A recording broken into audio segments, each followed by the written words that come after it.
So the Torah portion for this week, Toldot, begins with the following words. And these are the offspring of Isaac, the son of Abraham. Abraham fathered Isaac. This verse has attracted a great deal of commentary over the centuries because the problem of it is immediately apparent.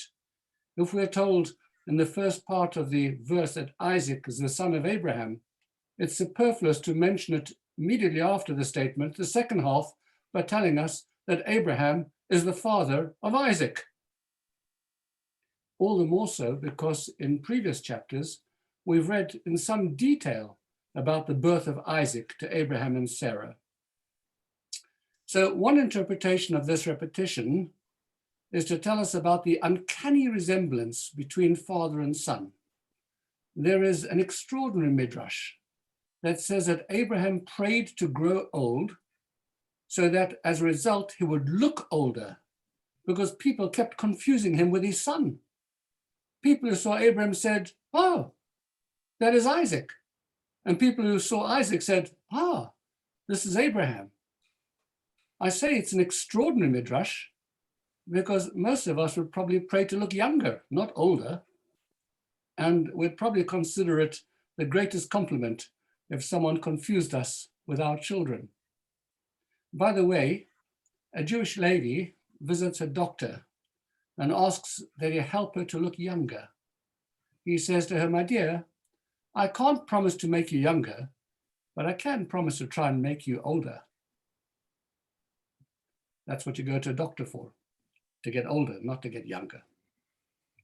So what's the big problem of mistaking father for son or son for father because of their physical resemblance? The problem is that it might lead you to believe that because they look the same, they are the same. And what makes this even worse in the case of Isaac is that he not only looks like his father, but his whole life seems to be a replay of his father.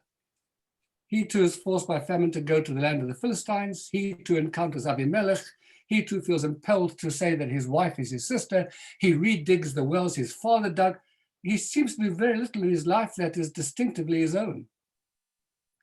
And therefore, the purpose of this double phrase is to teach us a really important lesson in life, for all of us who are parents, especially, that despite these similarities, Isaac is his own person, as every human being is their own person, notwithstanding the genetic pool from which they were created. Parents are not their children, and children are not replicas of their parents. To believe so would rob both of their individuality. As Rabbi Jonathan Sacks put it, quoting the Harvard philosopher Hilary Putnam, "Every child has the right to be a complete surprise to his parents," which means the right to be no one else's clone. Don't you love that quote? And that's why Abraham prayed that there should be some clear and recognizable difference between father and son. And that is why our verse repeats itself in order to give us two separate pieces of information that we originally thought was one piece of information. Abraham had a son and the son had a father. Both are distinct. Each has a unique role to play in the course of their lives.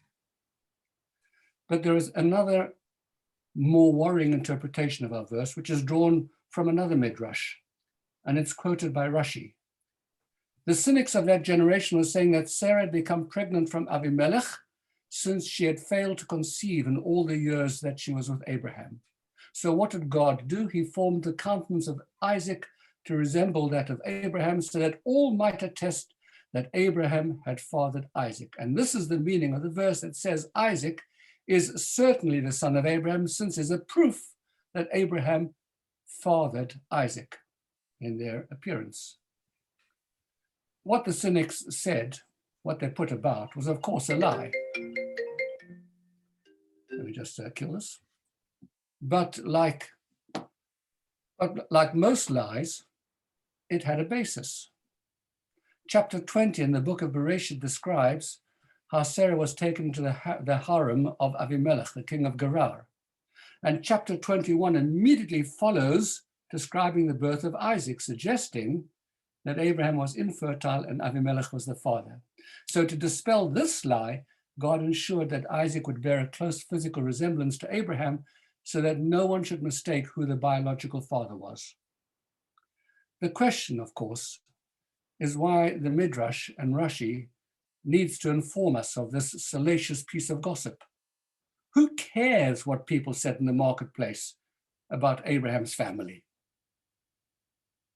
And the answer, good people, is that we should all care.